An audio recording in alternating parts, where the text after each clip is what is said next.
I showed up for the family reunion. I was the one who paid for it. The place? Completely deserted. Then Mom laughed and said, "Oh, that was yesterday." She added like it was nothing, "We'll bring you some leftovers." I didn't respond, but the next morning the cops said everything I didn't. Honestly, the second I pulled into the lot, I should have known something was off. None of the usual cars. No noise, no familiar chatter. No cousins sneakily smoking near the dumpsters, pretending they weren't being watched. Just nothing. I pulled out my phone to double check. Friday, 7 p.m., Mateos, can't wait to see everyone, the message read. It was from Mom, sent 2 weeks ago. It was Friday. It was exactly 7:02 p.m. I was right on time. Like a fool, I walked in. Cold air hit my face before it faded into soft jazz and the gentle clinking of cutlery. The restaurant wasn't empty, but the private room I had booked and paid for? Locked. Lights off. "Can I help you, sir?" the hostess asked, barely glancing at me. "Yeah, Thompson party? Private dining?" She looked down at the list. "Oh, yeah, that was last night." I stood there stunned. It's tonight. I put down a deposit. I reserved that room." She tilted her head slightly. "Sir, they were here. 16 people. Big cake. Your mom even brought place cards. Are you sure you're not mistaken?" I actually let out a laugh. One of those dry, hollow ones that dies halfway out your throat. "Number, I'm not mistaken." There was a pause. She looked uncomfortable now. "Do you want to call someone?" I didn't bother answering. I was already dialing. The phone rang twice before she picked up. "Hi, sweetie," Mom said, all light and breezy. "Everything okay?" I stared into space. "Where is everyone?" There was a pause. Then came that breathy little laugh she always used when she knew she was wrong, but refused to admit it. "Oh, honey, it was yesterday. We thought you weren't coming. But don't worry, we'll bring you leftovers." I froze. "What?" She said it again, like it was nothing. "It was yesterday. We'll bring you leftovers." I didn't even say goodbye. I just ended the call. No one called back. Not Mom, not Sienna Rhodes, no one. Then a text popped up from Sienna Rhodes. "Elmau, bro, you seriously missed it?" Classic. "Don't worry, we saved you a role." My hand trembled. Whether from the cold or pure rage, I couldn't tell. I looked over at the hostess. They came. They ate, and they left. She gave a shrug. "Looked like they had a good time," she said. Of course they did. They always seem to when I'm not around. I didn't say another word.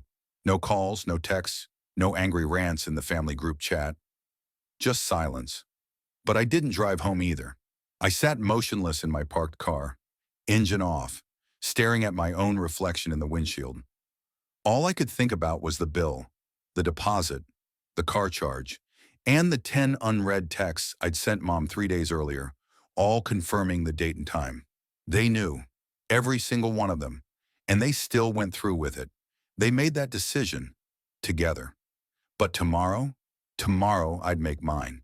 You'd think the worst part would be being excluded from a family dinner you paid for.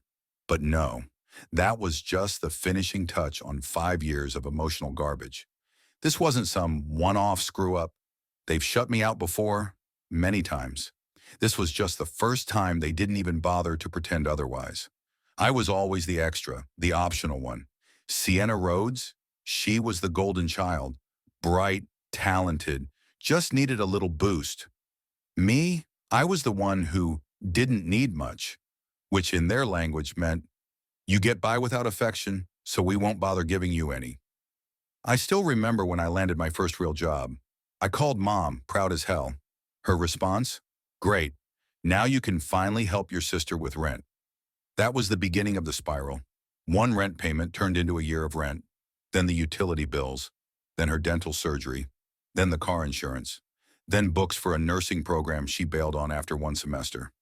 And I never saw a cent of that money again. I kept paying because I believe that's what family does when they love each other.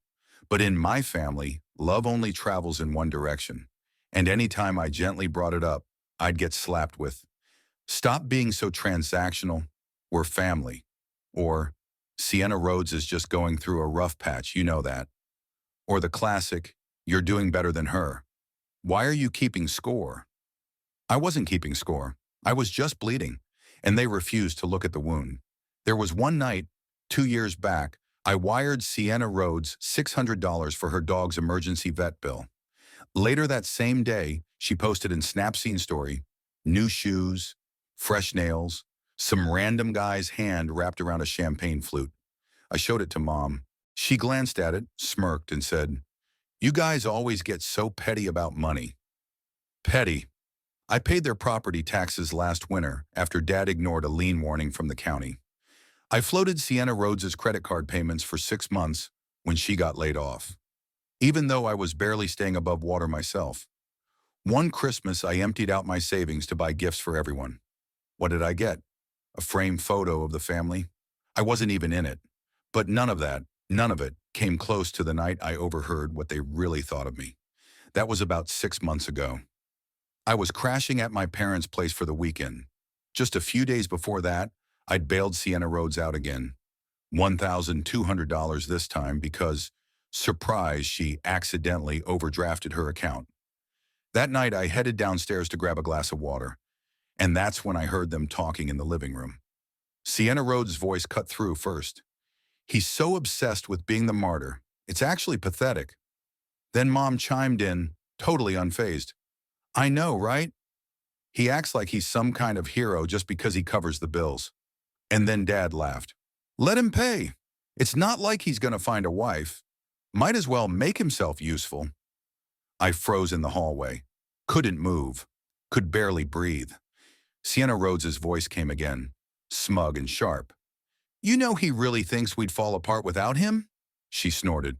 "Please. If he vanished tomorrow, I wouldn't even notice." I didn't walk into that room. I just turned around, went back upstairs, and laid down staring at the ceiling in the dark.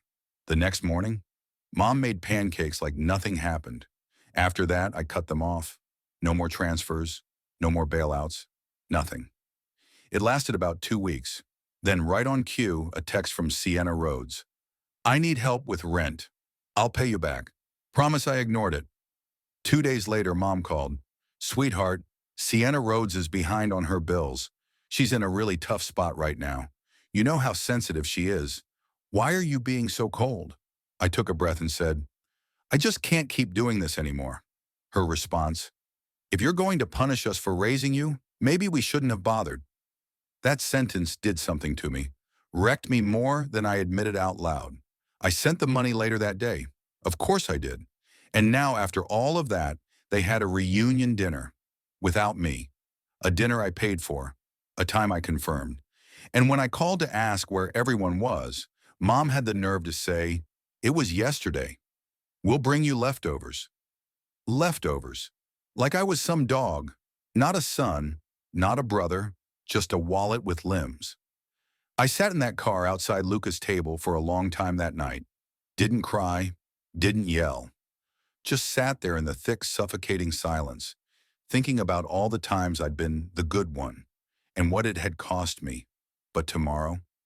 Tomorrow I wasn't going to be good. Tomorrow they'd finally understand what happens when I stop playing my role. And I already knew where I'd begin. I didn't sleep that night. Not because I was heartbroken, not even out of anger. I was planning. That dinner at Luca's table cost me $1,740 after tax and tip. 16 people. Appetizers, custom menus, vegan options for Sienna Rhodes's diet, and even wine accommodations for Aunt Linda's allergy. They didn't just forget me. They knew, and they did it anyway. The next morning, I sent one message to the family group chat. "Let's meet at Mom's tonight. 7 p.m., I have something for you."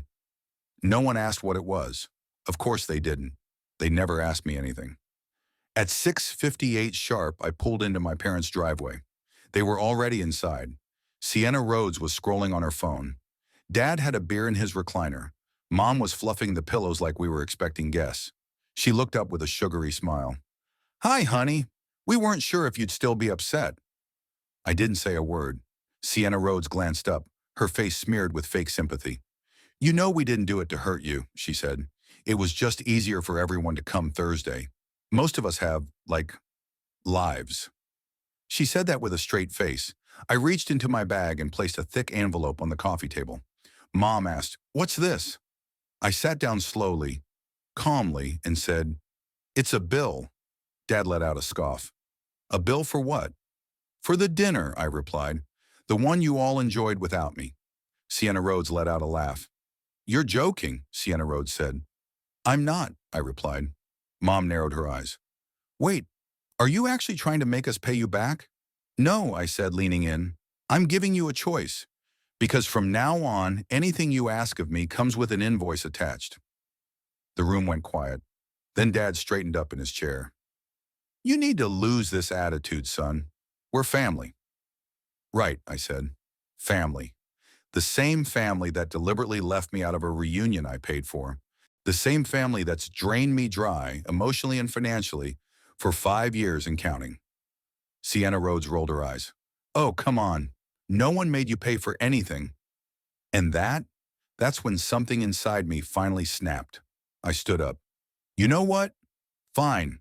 Let's talk about all the things no one made me do." I pointed directly at her. "No one made me pay your rent for 2 straight years, or cover your overdrafts, or replace your damn transmission." I turned to Mom. "No one forced me to pay off your back taxes, or fund your birthday cruise because you said Dad forgot, or buy groceries when your knee gave out and you suddenly couldn't walk." Dad's face flushed red. "Watch your mouth."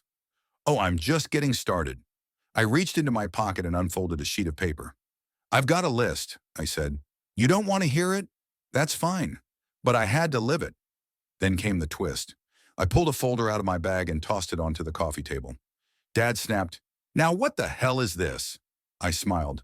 "Documentation, every bank transfer, every Swift Pay, every pay pebble, every single receipt." Sienna Rhodes snorted. "Wow, you're seriously insane." "No," I said calmly. "I'm protected because I filed a fraud report this morning. Everything in this folder? It's already been submitted." Mom's voice dropped. "What? What are you talking about?" I locked eyes with her. "Last week I found out someone opened a credit card in my name. The one that paid for an iPhone and a spa day. The same stuff Sienna Rhodes bragged about in that Snap Scene story, pretending it was a gift." Sienna Rhodes froze in place. "I called the credit company," I continued. "They're treating it as identity theft. And the address they gave them. Yours." Sienna Rhodes jumped to her feet. "You've got to be kidding me." "Nope," I said. "And if you think I won't press charges," Mom hissed, "you wouldn't dare." "Try me." That's when the room exploded. Sienna Rhodes screamed, "You're pathetic," Dad shouted. "You'd really send your own sister to jail?" I snapped back. "You want me to keep playing the idiot forever?" Mom burst into tears. "You're tearing this family apart." "No," I said, already heading for the door. "I'm finally walking away from the wreckage." Then came the second twist. Just as I reached the hallway, a quiet voice spoke up. "Miles, my cousin, the one who never says a word at family gatherings. I'd like to pay my share," he said softly, "for the dinner. It's only fair." The room fell silent. Then he added, "I should have said something earlier. But yeah, they planned to leave you out. I was there. I heard them joke about it. Said you'd be too dramatic if you came. I'm sorry." I turned to look at him, and for the first time all night I smiled. "Thanks, hon," I said. Then I walked out. They thought they could keep using me forever. But they forgot something. Even the quiet ones eventually speak. And when we do, we don't whisper. We call the cops. The next morning, at exactly 8:17 a.m., my phone rang. Private number, I picked up. "Hi, is this Ethan Brooks?" a calm voice asked. "Yes. This is Officer Hayes from the local precinct. We're following up on a report of financial fraud tied to a credit card in your name. Your family's address was listed on the application. We'll be visiting the property today to take statements." I paused, then asked, "Do you need me there?" "No, sir," he replied. "You've done your part. We'll handle the rest." I hung up, and for the first time in years, I sat back in silence. Not the empty kind, but the kind that comes when the storm finally breaks. This time, when they opened the door, they wouldn't be facing me. They'd be facing someone they couldn't manipulate, someone they couldn't gaslight, because for once I didn't have to say a word. The police were speaking for me.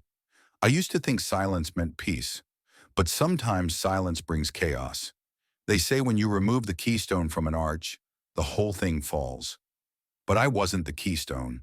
I was the entire foundation. And the second I stepped away, the house of cards collapsed. And the cops didn't make it subtle. According to a long, furious voicemail from Mom, the police showed up at 7:45 a.m. She was still in her robe. Dad hadn't even had his coffee.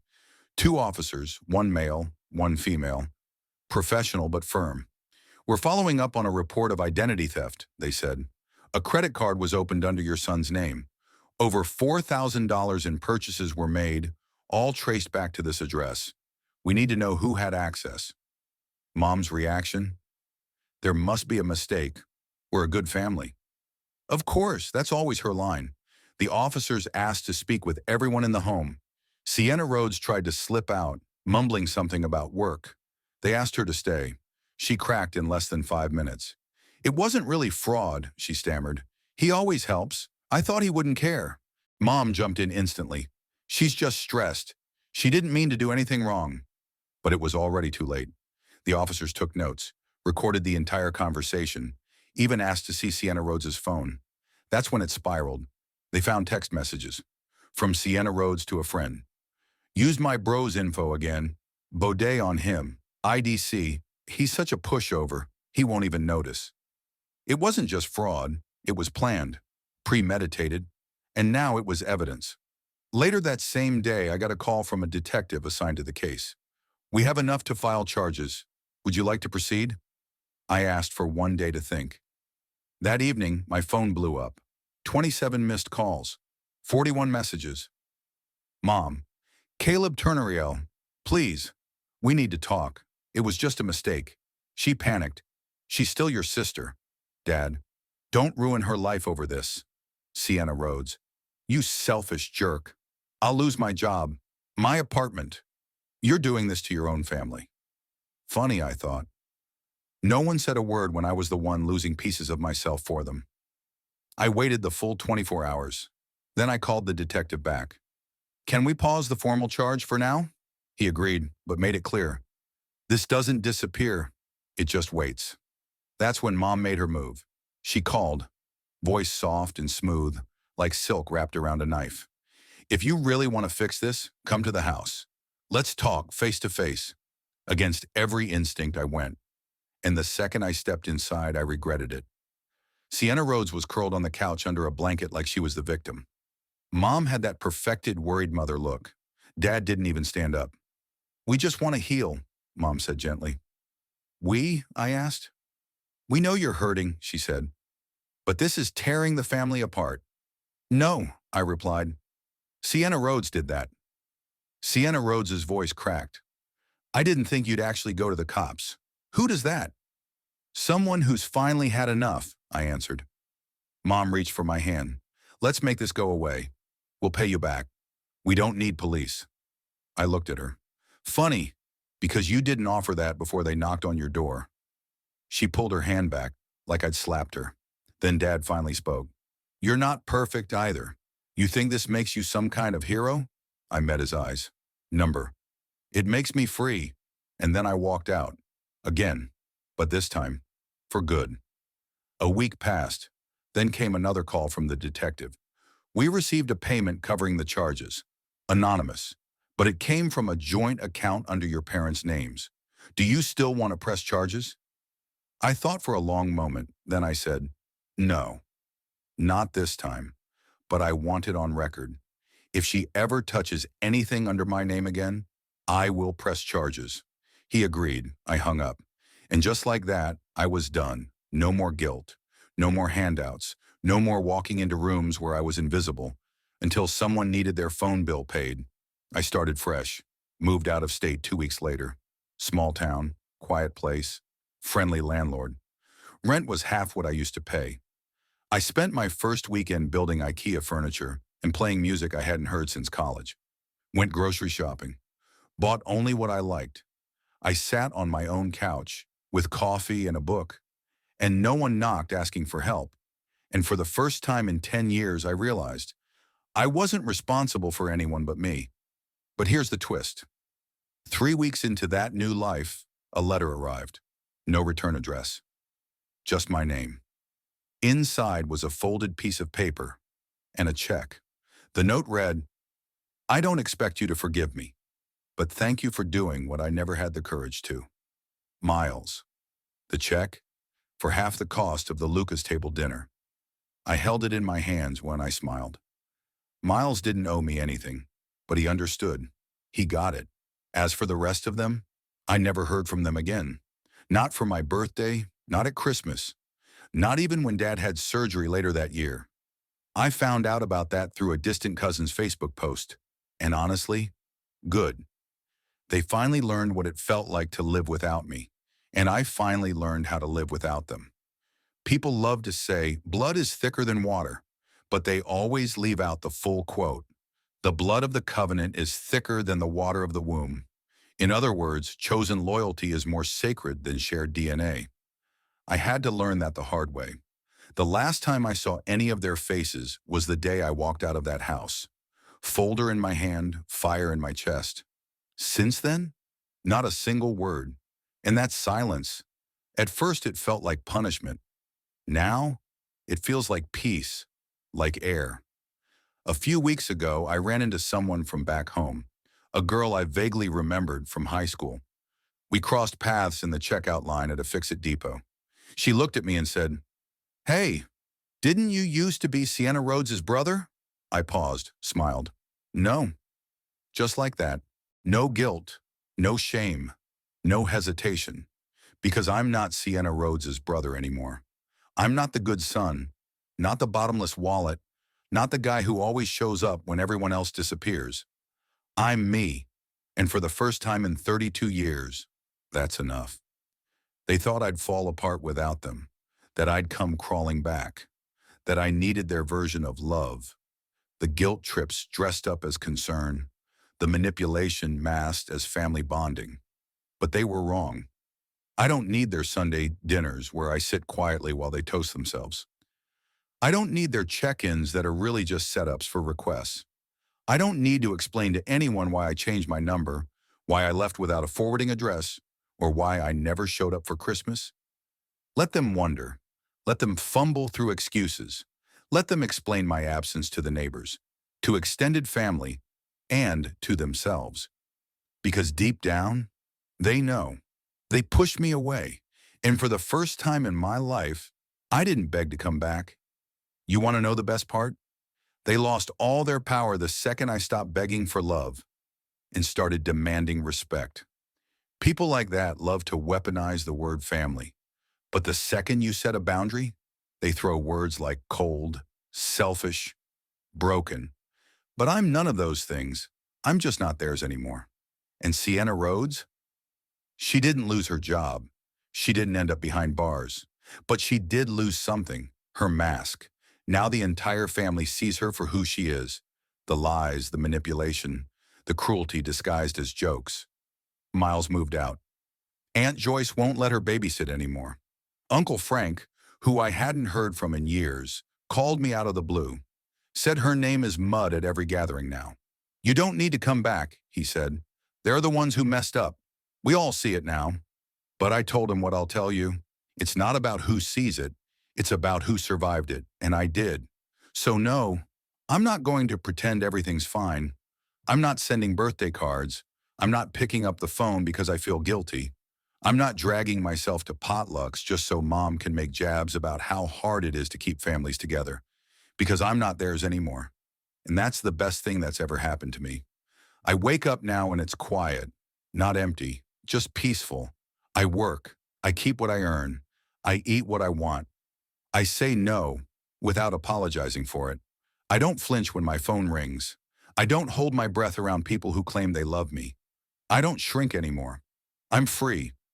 Not because they let me go, but because I finally stopped waiting for permission. Let them keep their leftovers. Let them pass around old photos of me like I'm dead. Let them twist the story. Paint me as the villain. I'll still sleep just fine. Because here's the truth. When they slam that door on me, I didn't lose a family. They lost me. And that's the first bill they will never be able to pay off.